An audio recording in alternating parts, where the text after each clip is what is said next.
hit play. The room is quiet, and then you hear it. A voice, low, close. But the only thing in front of you is an empty chair. Tonight's story is true. A late-night study session, single desk lamp.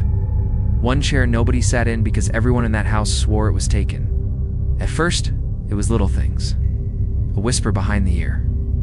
A breath that wasn't yours. The feeling of being watched from a space no one occupied. Then the voice started answering questions no one asked out loud. It knew names. It knew secrets. It knew who would sit down next. The rules were simple. Never look straight at the chair. Never speak to it. And never ever say, "I hear you." They broke all three. If you're brave enough to keep watching, listen carefully. Because by the end of this video, you'll know why the chair was empty and why the voice wanted it that way. Ready? Don't turn around. The voice hates competition. It all began on a rainy evening in late October. The old house on Birchwood Lane was already known in the neighborhood for its strange silence. But that night something new was brought inside. A worn-out wooden chair, tall-backed and slightly cracked, was carried into the study room by the owner, Mr. Davis. He had picked it up at an antique shop in town. The shopkeeper had given him a strange look when he paid for it, as if she wanted to say something but chose not to.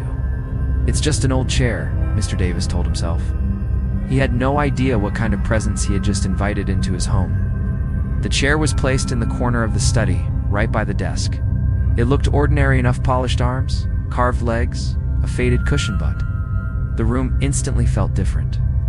The shadows seemed deeper, the air felt heavier, and even the ticking clock on the wall slowed. Or at least seemed to. Mr. Davis didn't notice it at first. He was busy stacking books, setting his papers, and adjusting the lamp. But when he finally sat at the desk, he paused. He felt like someone was behind him, watching. He turned quickly. The chair sat there empty. Later that evening, his daughter Emily came in to bring him tea. She stopped at the doorway and frowned. "Dad, whose chair is that?" she asked. Mr. Davis laughed lightly. "Just a new piece of furniture. Sounded cheap." Emily didn't move closer. She stayed by the door, staring at the chair as if it had eyes. "It feels weird," she whispered. "Like someone is sitting there already." Her father dismissed her worries, but deep down, he felt the same chill. That night, as the storm raged outside, the study seemed alive. The lamp flickered, the pages of his books fluttered, though no window was open. Then it happened, the sound. A low whisper, like a breath, right next to his ear. He spun around, but of course, there was no one. Only the chair, sitting in silence. He told himself it was the wind, but the whisper came again, this time clearer. It was a single word: stay. The voice came from the direction of the chair. Mr. Davis's heart pounded. He stood up, pushing his desk chair back. His eyes locked on the empty seat in the corner. For a moment, he swore he saw the cushions sink, as if some unseen figure had just shifted its weight. He blinked, and it looked normal again. He wanted to leave, but his legs felt frozen. The whisper returned, softer, almost coaxing. "Sit." That was when he realized the chair wasn't empty. It never was. That first night, Mr. Davis tried to convince himself he was imagining things. He told himself it was just stress, or maybe the creaks of an old house during the storm. But the word he heard, "sit," echoed in his mind long after he left the study. He barely slept.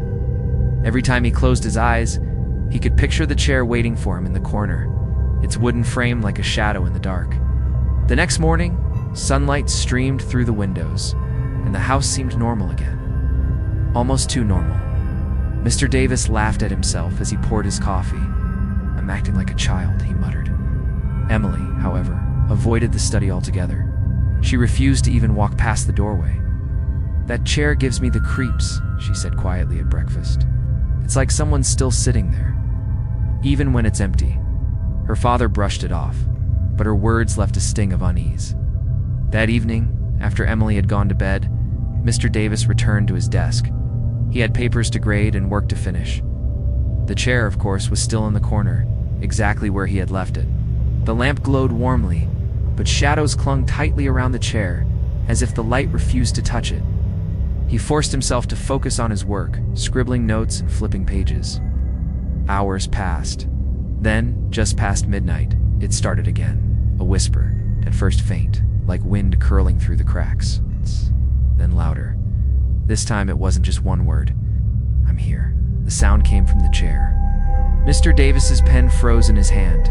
He lifted his head slowly, his heart hammering against his ribs. The chair sat there, empty, or at least it looked empty. He swallowed hard and tried to speak. Who's there?" The room went silent, except for the clock ticking steadily on the wall. Then came the reply, cold and hollow. "You know me." Mr. Davis's skin crawled. He backed away from the desk, his chair scraping across the wooden floor. The whisper grew louder, closer, circling him like unseen footsteps. His breathing quickened, wanted to shout to wake Emily, but fear kept his voice trapped in his throat. Finally, he bolted for the door, slamming it shut behind him, leaned against the hallway wall, gasping for air. From inside the study, he thought he heard the scrape of wood against wood, like the empty chair was slowly dragging itself across the floor. That night, Mr. Davis didn't return to the study. Io locked the door and tried to convince himself he'd imagined it all. But in the silence of the house, with rain still pattering against the windows, he could swear he heard a faint whisper slip through the cracks of the door. "Don't lock me in." The voice was patient. For a while, Mr. Davis tried to ignore the chair. He locked the study during the day, avoided working late at night, and told himself that stress had made him hear things. But deep inside, he knew better. The voice had been real, and it was waiting for him in that room. Emily, however, could not ignore it. She had always been sensitive to strange feelings, and she felt the chair's presence even more strongly than her father. One afternoon, while her father was out running errands, Emily wandered into the study. The door was unlocked this time. She stood still in the doorway, her eyes fixed on the chair. It looked ordinary, almost boring. The wood was scratched, the cushion was frayed, and one leg wobbled slightly. But the air around it felt heavier, like stepping into a space filled with unseen smoke. She whispered nervously, "Why do you feel so wrong?" The chair answered. A faint voice rose up, soft as a sigh. "Because I'm waiting." Emily froze. Her hands trembled as she gripped the edge of the doorway. "Waiting for what?" she asked without meaning to. The voice replied, clear and steady now, "For you." Her heart jumped into her throat. She stumbled backward, slamming the door shut. She ran to her room, locking it behind her, trying to steady her breathing. But no matter how tightly she pressed her hands over her ears, she could still hear it whispering her name through the walls. That evening, when Mr. Davis returned, he found Emily pale and shaken.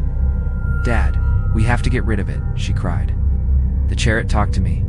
Mr. Davis's face turned gray. He wanted to deny it, to tell her she was just tired or imagining things. But the fear in her eyes was the same fear he had felt. He sighed and said, "I've heard it too."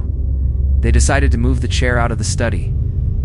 Together they dragged it into the garage, trying not to touch it more than necessary. As soon as it left the study, the room felt lighter, as if someone had opened a window. Emily let out a shaky laugh. "See, it's fine now. It's just a chair." But that night, as they sat down for dinner, they both heard the sound of wood scraping across the floor. It came from the hallway. Slowly, carefully, the chair had returned. When Mr. Davis opened the front door to check, his blood ran cold. The chair was sitting right back in its corner in the study, exactly where it had been before. The garage was empty. Emily whispered, "It doesn't want to leave." And then, as if to prove her right, the voice carried through the house, louder than before. "This is my place." The chair had chosen its spot, and nothing they did could change it.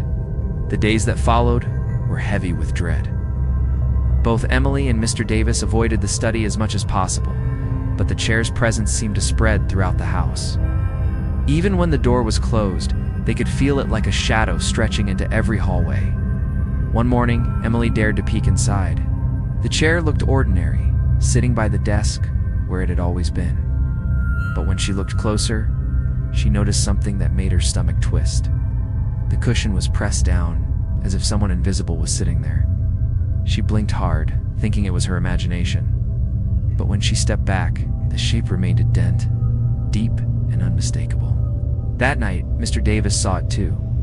He entered the study to grab a book and froze at the sight.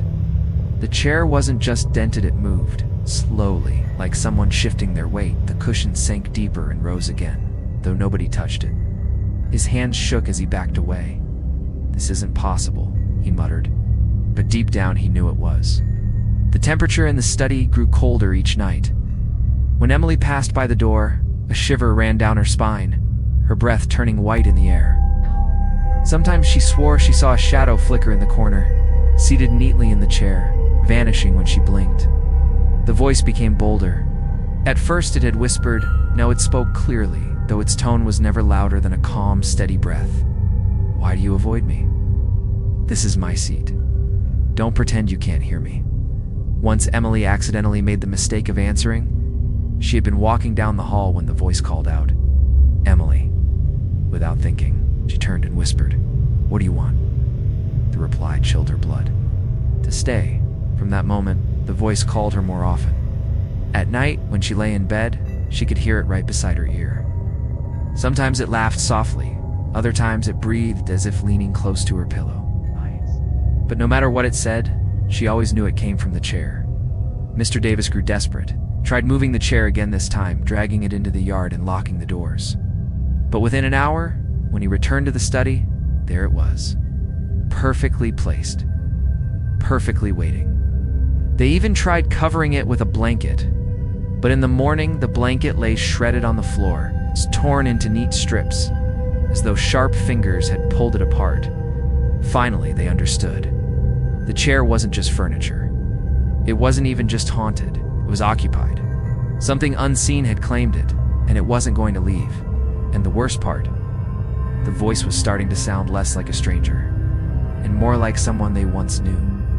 After weeks of fear and sleepless nights, Emily insisted they find out where the chair had come from. "It didn't just appear," she said. "Someone owned it before us. Maybe if we know its story, we'll know what to do."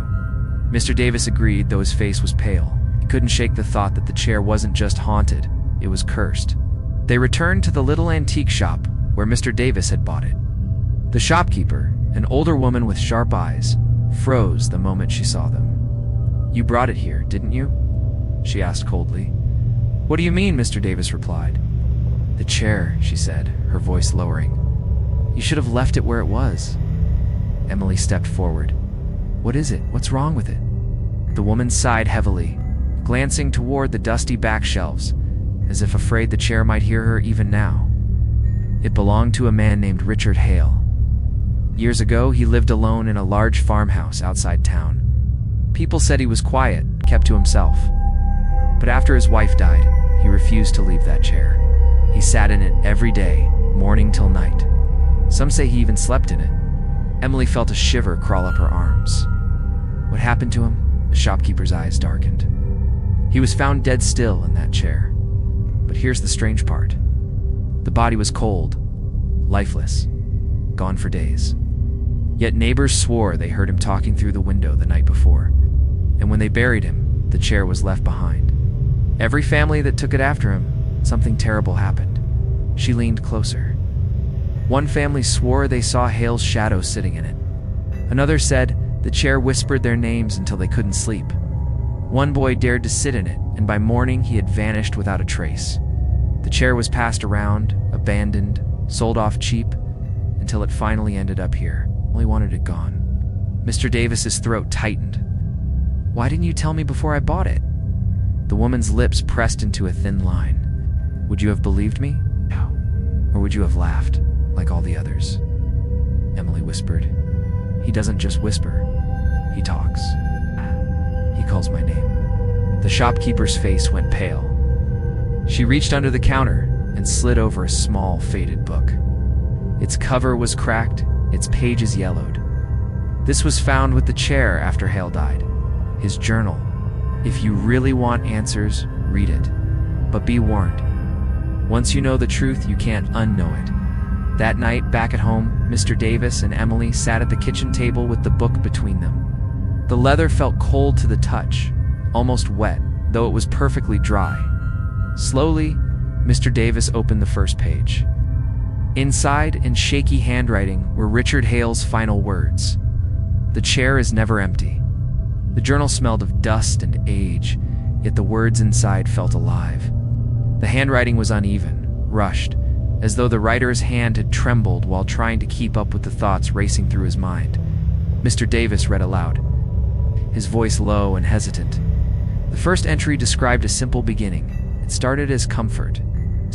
The chair was my companion after my wife passed. I sat in it because I couldn't bear the silence of the house. But soon, the silence began to answer me. Emily shivered. She glanced toward the study, where the chair sat waiting in the dark. The next entries grew darker. At first, I thought it was my grief. I heard her voice, my wife's voice, softly behind me. She would whisper my name, remind me of little things only she would know. But then the whispers changed. It became colder, crueler. It was not her. It was something else. Mr. Davis paused, his eyes flicking nervously to Emily. She urged him to continue. The chair does not like to be empty. It punishes me when I leave it alone. I return to find the cushion warm, as though someone else has just stood up. It speaks even when I beg it to stop, and always says the same thing. Stay. Emily's breath caught. It's exactly what it said to you, Dad. Mr. Davis nodded grimly and read on. I no longer control when I sit. My body weakens unless I obey. I feel myself fading when I leave the chair, as though my life is tied to it. Sometimes I cannot stand it all. It feeds on me. Each day, I am less of myself. The pages became more frantic, words scrawled in uneven lines. It knows my thoughts. It knows my sins. It knows what I fear. I tried to burn it. The flames would not take. I dragged it outside by morning.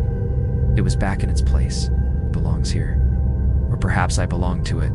At the bottom of the page, smudged with what looked like dried tears, one sentence was written over and over again. The chair is never empty. The chair is never empty. The chair is never empty. Emily closed the journal with shaking hands. Dad, it's the same. Everything he wrote, it's happening to us. Double quotes for a moment. The house was silent. Then from the study came the unmistakable creak of wood. The sound of someone shifting in a chair. Neither of them moved. Neither of them breathed. Then a voice carried down the hallway. Low, patient, familiar. Keep reading. The journal wasn't finished, and the thing in the chair wanted them to know the rest. Emily and Mr. Davis stared at the journal on the table. The last words seemed to echo in their minds. The chair is never empty. Neither of them wanted to keep reading, but the voice from the study left them no choice. It had commanded them, keep reading. Mr. Davis turned the page with trembling fingers. The handwriting grew wilder, almost unreadable, but the words were still clear enough to send a chill through their bones. I was not the first. The chair speaks of others, men, women, even children, who sat here before me. It whispers their screams, their prayers, their last breaths. It says they never truly left. Their shadows linger, their voices trapped, their souls woven into the wood.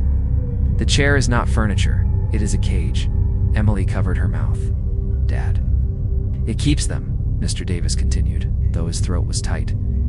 At times, I feel them. Invisible hands brushing against my shoulders, cold breath on my neck.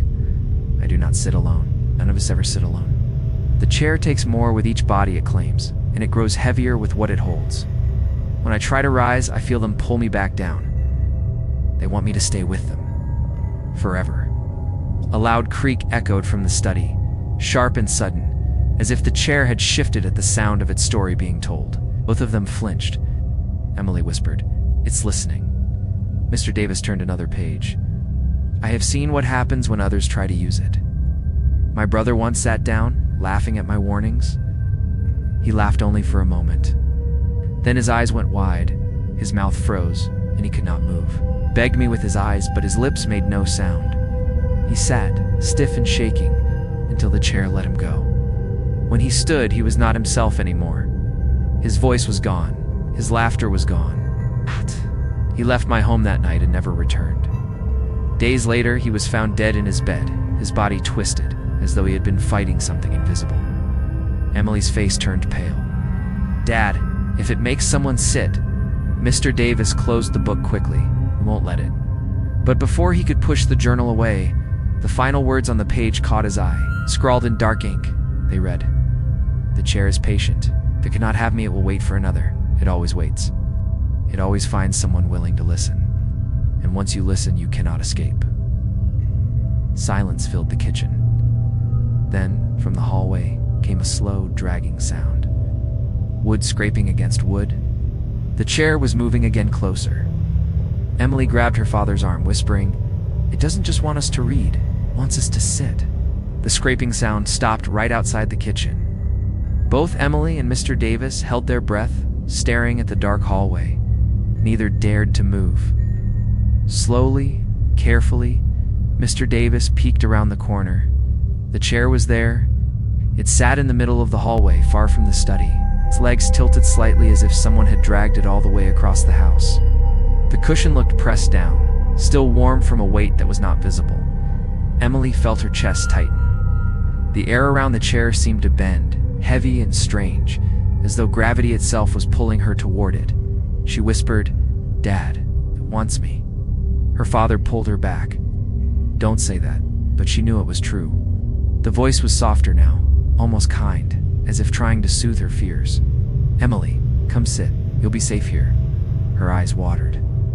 The voice was gentle, and worse, it sounded like her mother. It's the same tone, the same warmth.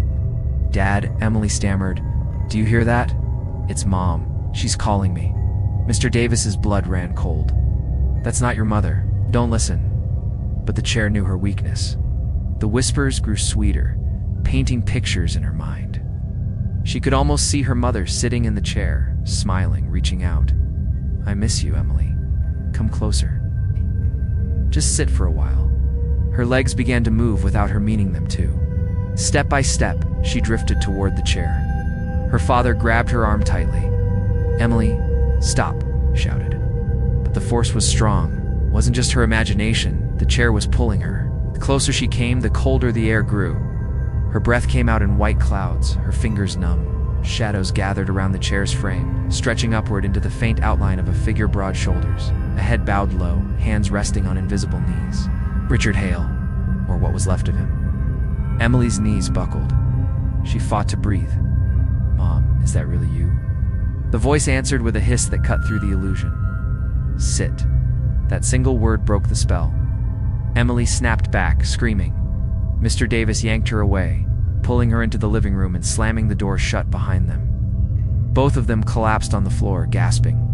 On the other side of the door, the chair scraped slowly against the wood floor again. Once, twice. Then it stopped right outside the door.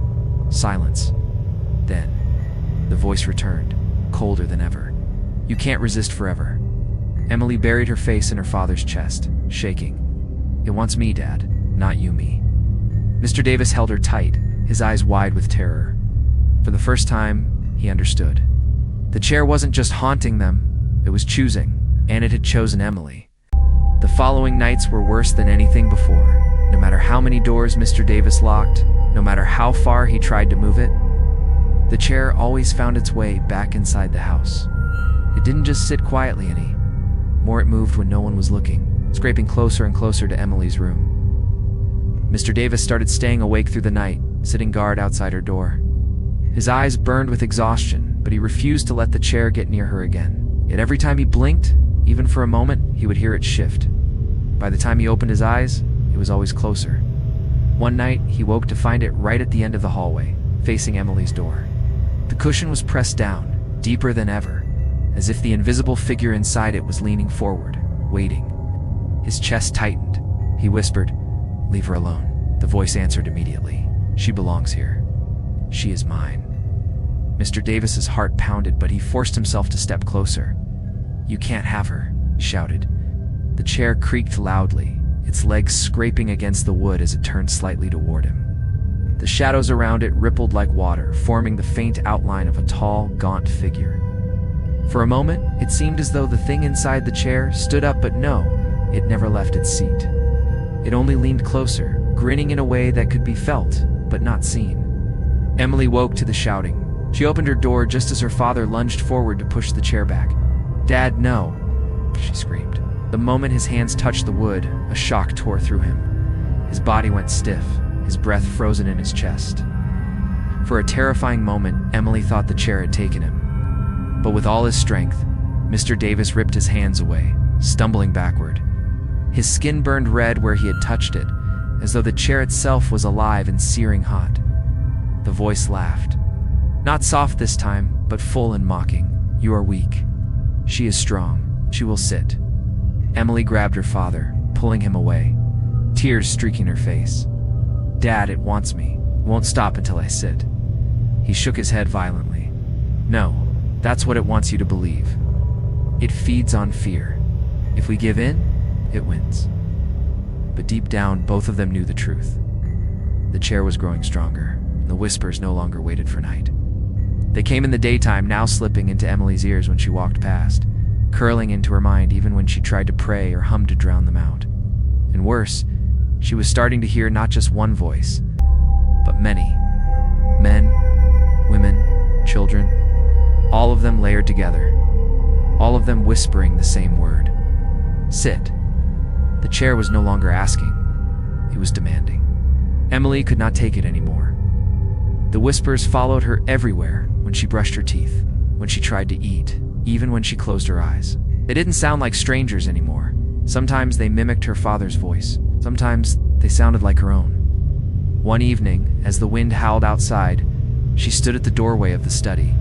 The chair was back in its corner, sitting patiently, as if it had never moved. The cushion was pressed down again, and this time Emily swore. She could see faint finger marks in the fabric, as though unseen hands were gripping the arms. Mr. Davis hurried after her. Emily, don't, he said, grabbing her shoulder. His face was pale from sleepless nights. That's what it wants. If you speak to it, it will take more. Emily shook him off. Dad, running hasn't worked. Locking doors hasn't worked. It keeps coming back. It can't hide forever. She stepped into the study, her heart pounding like a drum. The air grew cold immediately, wrapping around her like icy water. She felt the floor vibrate softly beneath her feet. The house itself seemed to hold its breath.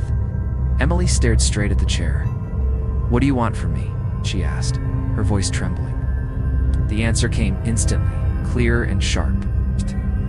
The shadows in the corners of the room stretched, crawling across the walls. The lamp flickered, then died, plunging the room into darkness.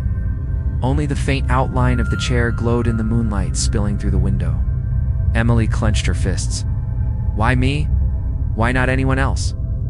The voices layered over one another, hundreds at once, echoing off the walls. Because you listen, because you hear, because you are chosen. Behind her, Mr. Davis shouted, Don't listen, Emily. It's lying. He grabbed her arm, pulling her back toward the door. But the floorboards shook, rattling under their feet.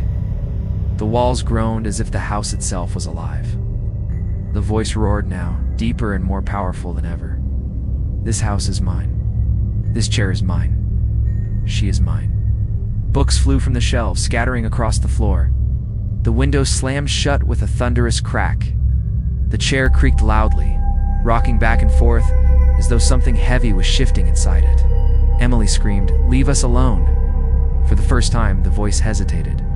A long silence followed. Then it whispered, almost like a hiss in her ear. You can never leave me. I am already inside you. Emily staggered back, clutching her head. She could feel something cold seeping into her thoughts, like icy fingers threading through her mind. Mr. Davis pulled her out of the study and slammed the door shut. The house went quiet again, too quiet. But Emily knew the truth. The chair wasn't just inside the study anymore. It was inside her. The silence after they shut the study door was worse than the noise. Emily sat on the couch, shivering, clutching a blanket around her shoulders. Mr. Davis paced back and forth, his hands shaking. He didn't know what scared him more, the chair itself, or the way his daughter looked at him now. Her eyes were different, were still Emily's eyes, brown and soft, but something else hid behind them. A heaviness, a shadow. When she blinked, he swore the pupils lingered a second too long, like something was watching through her. Dad, she whispered. I can still hear it. He knelt beside her. Ignore it, don't listen. That's how it gets stronger. Her lips trembled. But it's not just whispering anymore. It's inside my head, but I think it answers. When I dream, it's there. It tells me what it feels like to sit. Mr. Davis's stomach dropped. Emily, no. Don't let it in. Tears ran down her face. I don't know if I have a choice. That night, Mr. Davis sat awake again, keeping watch. Emily tossed and turned in her room, whimpering in her sleep. She was sitting upright in bed, her eyes wide open but unseeing, whispering the same word over and over again. Sit, sit, sit. He shook her until she woke, gasping for air. It's making me dream of the chair, she sobbed. I was sitting there, Dad, and it felt so real, like I was trapped, and I couldn't get up. Mr. Davis realized the horror. They didn't need to make her sit physically. The chair was already pulling her mind into its grip. The next morning, he searched the journal again, desperate for answers. Near the back, in shaky writing, Richard Hale had scrawled, "Once it chooses you, it will not stop. It seeps into your thoughts, your blood, your bones. The only escape is to sever its tie, to destroy the bond." But I never found how. Mr. Davis slammed the book shut. His hands trembled. There has to be a way, he muttered. There has to. Emily appeared in the doorway, her face pale, her voice calm in a way that terrified him. Dad, maybe I should just sit. Maybe if I do, it will stop. He rushed to her, gripping her shoulders. No, that's what it wants. If you give in, it won't stop. It will keep you forever. You saw what happened to Hale? She looked away, her eyes glassy. But Dad, so tired of waiting. And so am I. The lights flickered. A loud creak echoed from the study, though the door was still shut. It sounded like the chair rocking back and forth, waiting. And Emily, without even meaning to, began rocking too. Mr. Davis knew he couldn't fight the chair alone. Emily was slipping away, and every day the whispers grew louder. He had to find help, someone who might understand curses, hauntings, or whatever this was. One morning, he drove into town while Emily stayed at home, wrapped in a blanket on the couch. She barely spoke anymore. Her eyes followed him everywhere, distant and unfocused, as though the chair was looking through her. He promised he'd be back soon and begged her not to open the study door while he was gone. She only nodded. At the library, he searched through dusty shelves of local history books. He found little at first, till one thin, brittle volume caught his eye. It was a collection of strange happenings in Birchwood County. Flipping through, his heart pounded when he found a short chapter titled The Hale Chair. The entry described everything the shopkeeper had said: Richard Hale's obsession, his strange death, the disappearances connected to the chair. But at the end, one line chilled him to the bone. Locals claim the chair does not stay bound to one house. If ignored, it will spread. Neighbors have reported voices at night, even when the chair is miles away. Mr. Davis slammed the book shut, his breath quick. The curse wasn't just inside his home, it could reach beyond, pulling in anyone who listened. Desperate, he sought out the town's oldest priest, Father Callahan. The priest listened carefully as Mr. Davis explained everything: the whispers, the movements, the journal. When he finished, Father Callahan's hands were trembling. "You should not have brought it here," the priest said. "This is not an ordinary haunting. That chair, it is an anchor. Something dark is bound to it. It feeds on attention, on belief. The more you listen, the more power it has." "Then how do I stop it?" Mr. Davis begged. The priest hesitated. "Some anchors can be broken by fire, some by blessing. But if this one has resisted for decades, it may be different. The danger is, if you fail, it will only grow stronger." Mr. Davis leaned forward, desperate. There has to be a way. Father Callahan lowered his eyes. "The only way may be to face it directly. But beware, once chosen, the chair rarely releases its victim." Mr. Davis felt the weight of the words crush him. He thought of Emily, pale and weak, her mind already half-claimed. When he returned home, the house was silent. Too silent. His chest tightened as he stepped inside. "Emily," he called. No answer. He rushed to the study. The door was wide open. The lamp inside flickered weakly, and the chair sat in the center of the room. Emily stood beside it, her hand hovering just inches from the armrest. Her eyes were blank, her lips whispering softly. "Sit, sit." Mr. Davis shouted, "Emily, no." But the chair was already pulling her in. Emily's hand trembled above the chair's armrest. Her body leaned forward as though invisible strings were pulling her down. Mr. Davis's heart pounded in his chest. He had seen this before in Richard Hale's journal, the moment of surrender. When someone sat, they were never the same. "Emily," he shouted, rushing across the room. He grabbed her shoulders and pulled her back, but her body was stiff, her muscles locked as if she were fighting him from the inside. Her eyes were wide, glassy, her lips whispering the same word in a steady rhythm. "Sit. Sit." The chair groaned loudly, its wood creaking, rocking back and forth, though no one sat in it. The cushion pressed deeper, as if something unseen was already waiting for her. "Fight it, Emily. Don't listen," Mr. Davis cried, shaking her.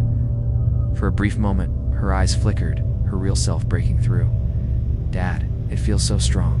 It's pulling me." Tears rolled down her cheeks as she struggled. "I hear Mom. She says if I sit, I'll see her again." Mr. Davis's throat tightened. The chair wasn't just whispering, it was using their grief. "It's not your mother," he yelled. "It's lying to you." As the shadows around the chair thickened, stretching across the floor like black roots, curling toward Emily's feet. They wrapped around her ankles, dragging her closer. Mr. Davis dropped to his knees, clawing at the shadows with his bare hands. They burned like ice, biting into his skin, but he didn't stop. "Let her go," he roared. The voice filled the room, deep and mocking. "She is mine. She chose me the moment she listened." "No," Mr. Davis shouted back, his voice breaking. He pulled Emily with all his strength, dragging her out of the chair's reach. The shadows hissed and recoiled, retreating back toward the chair, but not before leaving pale marks across Emily's skin. She gasped, collapsing into his arms. For a moment, she looked at him, her real eyes shining through. "Dad," I almost couldn't stop. He held her tightly, trembling. "I won't let it take you. Do you hear me?" "I won't." But as they clung to each other, the chair creaked again. Slowly, deliberately, it rocked forward and back. The voice was calm now, almost smug. "You cannot save her. You cannot save yourself. The chair is never empty." Books flew off the shelves. The lamp shattered and the floorboards shook. Mr. Davis shielded Emily, his mind racing. He couldn't keep fighting it this way. Every time they resisted, the chair grew stronger, remembered Father Callahan's warning. Some anchors can be broken by blessings, others only by fire. His eyes locked on the fireplace across the room. For the first time, a thought sparked in his mind. Dangerous, desperate. Maybe it was time to try burning the chair even if Richard Hale had failed. Mr. Davis wasted no time. He pulled Emily to her feet and rushed her into the living room, away from the study. "Stay here," he said firmly. She tried to protest, but he shook his head. "No matter what you hear, don't come back into that room." His hands trembled as he returned to the study. The chair sat still now, perfectly calm, as though mocking him. The cushion looked untouched, yet he could feel the weight of eyes on him, dozens, maybe hundreds, all watching from the unseen. "You won't have her," he growled. The voice whispered back, amused. "You will fail like all the others." Ignoring it, Mr. Davis dragged the chair toward the fireplace. The wood screeched across the floor, each sound like nails on glass. He shoved it against the hearth and threw in dry logs, striking a match with shaking hands. Flames roared to life, crackling hungrily. He grabbed the chair, lifted it with all his strength, and shoved it into the fire. For a moment, relief surged through him. Flames wrapped around the wood, licking up its legs and arms. But then something strange happened. The fire turned dark. The flames shifted from orange to deep red, then to black smoke that poured into the room. The logs beneath the chair burned to ash, but the chair itself stayed whole. Its wood didn't char. Its cushion didn't scorch. Instead, the fire seemed to sink into it, vanishing as though swallowed. Mr. Davis staggered back in horror. No, this isn't possible." The voice rose from the fireplace, booming louder than ever. "I told you. I cannot burn. I am already burned. I am already ash. I am already gone. But I remain." The shadows in the room thickened, swirling like a storm. The chair shifted in the flames, rocking back and forth on its own, as if laughing. Mr. Davis fell to his knees, choking on the smoke that wasn't smoke.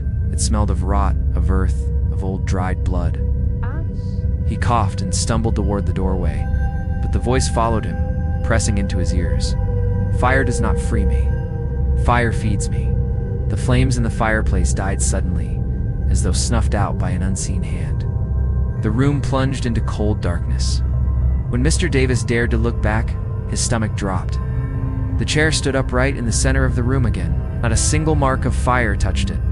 The cushion looked freshly pressed, still warm. From the hallway, Emily screamed, "Dad!" He rushed to her, finding her collapsed on the floor, clutching her head. Her eyes were wide, her voice shaking. "It's in Mitts burning inside me." He held her tightly, rage and despair filling his chest. Burning hadn't worked. Fire had only made it stronger.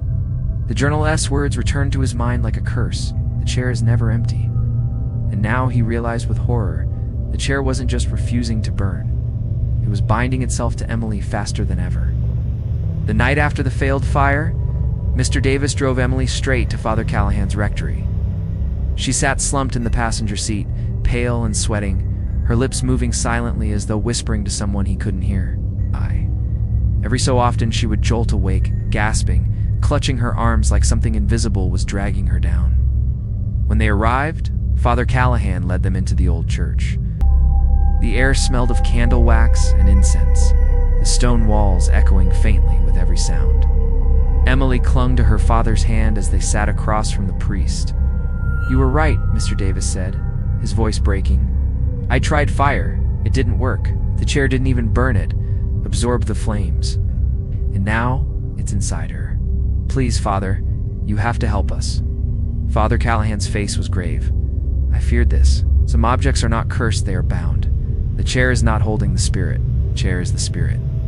Whatever Richard Hale awakened when he first sat there has rooted itself too deeply. It will not be undone easily." Emily lifted her head weakly. "It talks to me. It tells me I'll never be free unless I sit." Her eyes brimmed with tears. "Sometimes I think maybe it's right." The priest reached across the table, placing a trembling hand over hers. "No, child. That is what it wants you to believe." Mr. Davis leaned forward. "And tell me how to fight it, please." Father Callahan hesitated before speaking. "There are rituals. Blessings that might sever the bond.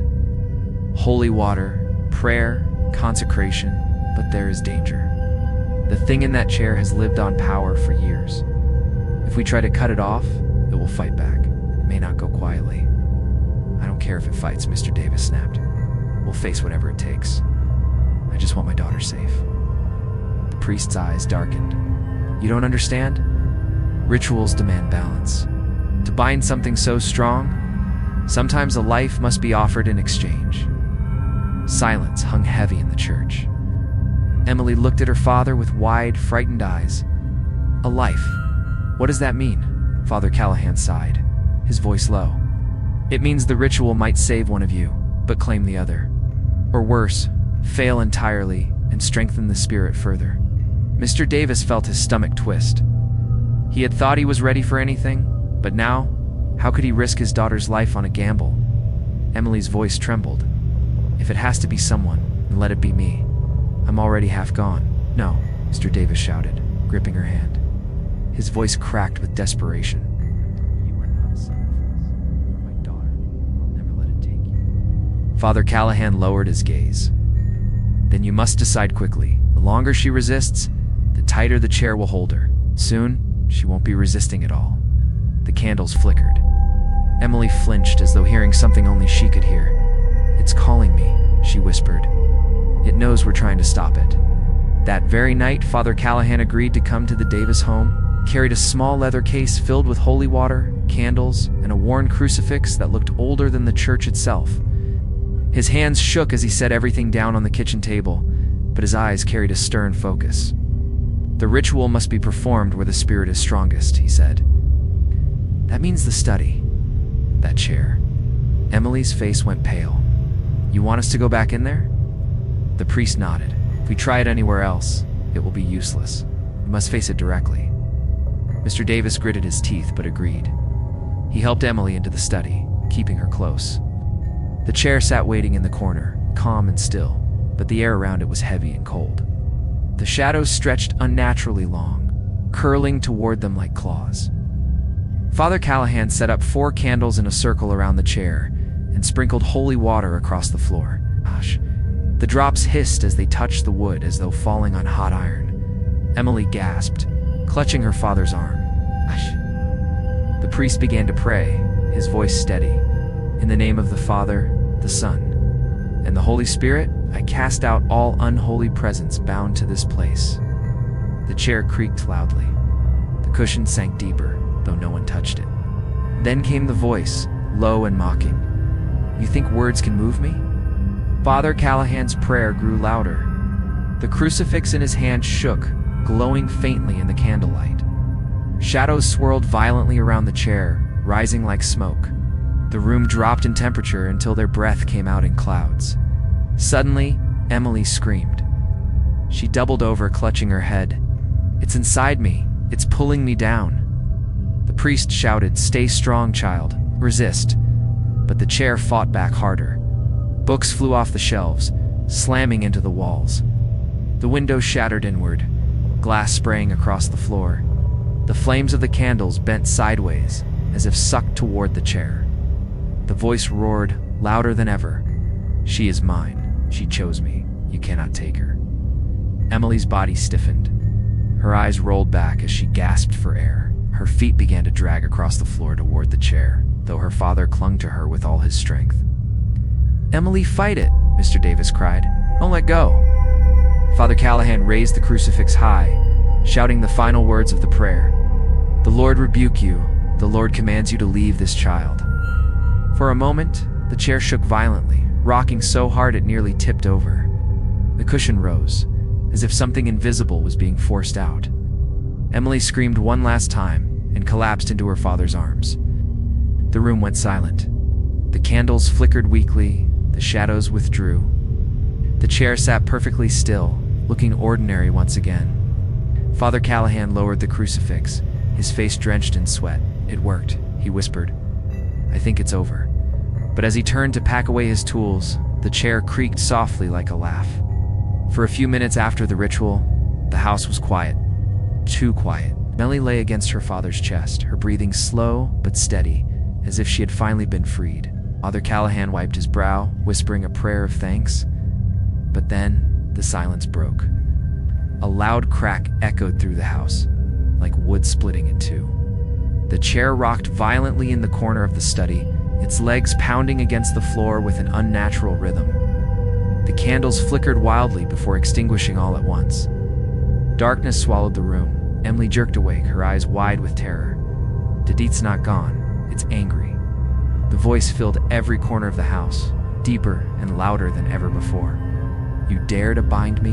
You dare to command me? This house is mine. This family is mine. The walls shook as though an earthquake had struck. Picture frames crashed to the ground. Books flew across the room, pages tearing in midair. The crucifix in Father Callahan's hand grew hot, so hot that he dropped it with a cry of pain. It hit the floor and clattered uselessly.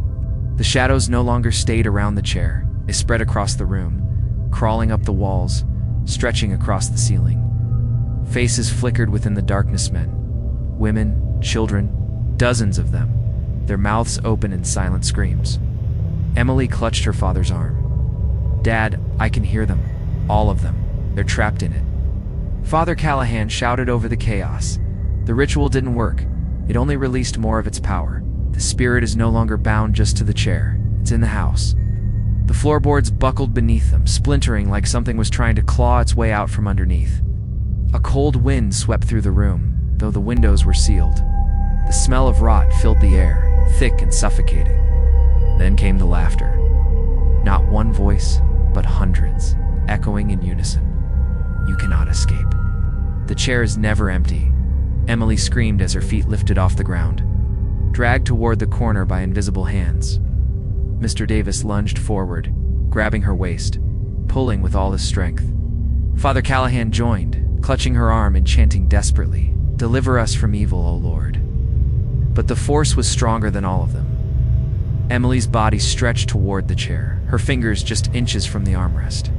Suddenly, the chair stopped rocking. The shadows froze. The voices fell silent, as if holding their breath.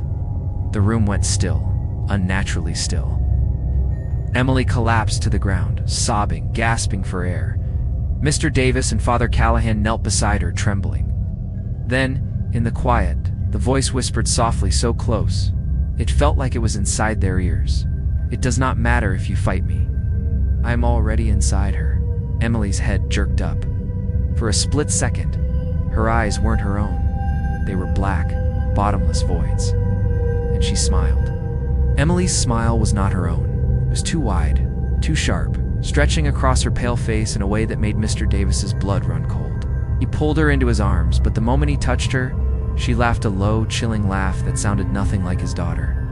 "Emily," he whispered, shaking her shoulders. "I want to see his dad. Fight it." Her voice answered, layered with something deeper, something ancient. "She is gone. She sits with us now. And soon, so will you." Father Callahan stepped forward, holding his trembling crucifix. "In the name of Christ, release this child," commanded. But Emily only tilted her head and sneered. The lights flickered, and the crucifix bent in his hand with a loud snap, as if crushed by invisible fingers. The chair rocked violently in the corner, slamming against the floor in a steady rhythm like a heartbeat.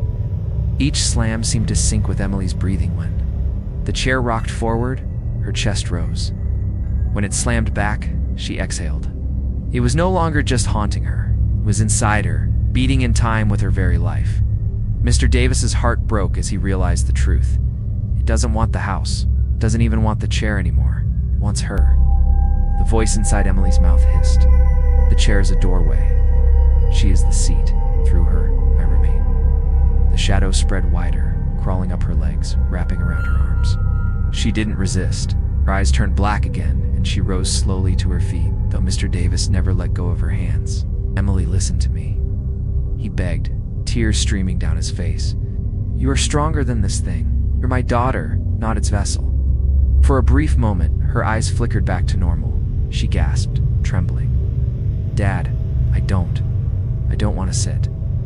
But then her mouth twisted into another cruel grin. "She already has." The study shook violently. The chair no longer looked like wood. Its frame pulsed like living flesh, its legs shifting as though they were bones beneath skin. The cushion writhed, swelling and sinking like a beating heart. The carved designs along its backrest twisted into screaming faces, their mouths opening and closing in silent agony. Father Callahan fell to his knees, clutching his chest. "Dear God, it's not just haunted, it's alive." Emily's body jerked forward, her arms flailing as though pulled by unseen strings. Mr. Davis held her tightly, but she was stronger than ever, her small frame thrashing with unnatural force. The voice roared from her throat, booming across the house. One by one, they all sat. One by one, they all stayed. Now it is her turn. She will sit forever. Emily collapsed suddenly, limp in her father's arms.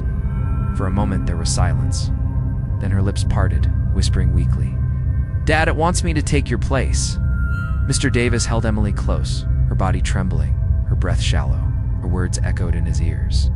"It wants me to take your place." His heart sank. All along, the chair hadn't just wanted to haunt them, it wanted to claim someone new. It wanted to keep its cycle going. And now, it had chosen Emily. "No," he whispered fiercely, brushing her hair back from her damp forehead. "Not you. Never you." The chair rocked violently, its legs slamming into the floor like thunder. The voice rumbled through the house, shaking the walls. "One must sit. One must stay. One must join us." Father Callahan staggered to his feet, his face pale with horror. "It's demanding a life. That's why the rituals failed. It doesn't want to be destroyed. It wants a new host." Mr. Davis's chest tightened. He looked at his daughter, so small, so fragile, fighting something far beyond her strength. Then he looked at the chair, the cursed thing that had destroyed so many lives before theirs. His mind screamed with the answer he didn't want to face. "If it wants someone," he said slowly, "then it will take me." Emily's eyes shot open, tears spilling down her cheeks. "No, Dad, don't say that." She clutched his arm weakly. "Can't if you sit. You'll never come back." He kissed her forehead, his own tears blurring his vision. "Better me than you?" The chair creaked loudly, almost approvingly, its its cushion sinking as though ready to welcome him. The shadows curled across the floor like eager hands. Father Callahan stepped between them, his voice urgent. Think carefully. If you give yourself to it, you may save her, but you will be lost forever. Your soul will be bound with the others. Mr. Davis clenched his fists. She's my daughter. I'll pay any price. The voice inside the room hissed with delight. Yes, sit. Give yourself to me. End this, and she will be free. Emily sobbed, shaking her head violently. Dad, please don't. You always told me never to give up. Don't let it win. He pulled her close one last time, whispering, I love you more than anything in this world. If this is what it takes to keep you safe, then so be it. Slowly, he stood and stepped toward the chair. The shadows drew back slightly, like predators making room for their prey. The cushion pressed deeper, as if inviting him to sit. Each step felt heavier than the last. His legs shook, his chest ached, but his resolve held firm. He reached out, his fingers trembling, ready to take the seat that had claimed so many before him. Emily screamed behind him, her voice breaking.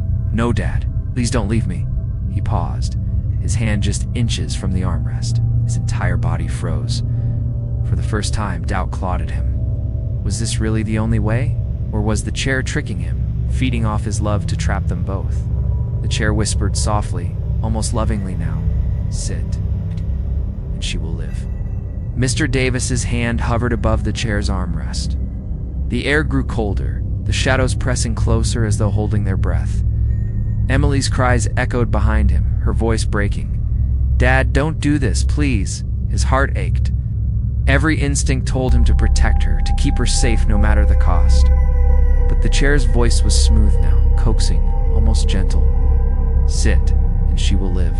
Sit, and she will be free. He shut his eyes. This is the only way. But then, he remembered Richard Hale's journal, the words scrawled over and over. The chair is never empty. What if it was lying? What if even his sacrifice wouldn't save Emily? That it would simply claim them both? Dad, Emily whispered, crawling weakly toward him. Her small hand grabbed his sleeve. Her eyes, though watery and tired, were hers, again not the black voids of possession, but her true eyes. Don't let it win. Don't let it trick us. The chair groaned, rocking harder, the wood splitting as the voice roared. She is mine. If you do not sit, she will. Mr. Davis's mind raced. Surrender himself, or fight one last time. His whole body shook as he shouted into the darkness. You can't have her, not while I'm still alive. He grabbed the crucifix Father Callahan had dropped earlier, though bent. It still gleamed faintly in the dim light. He raised it high, pressing it toward the chair. If you want someone, he growled, then take me but not her. The room exploded with chaos.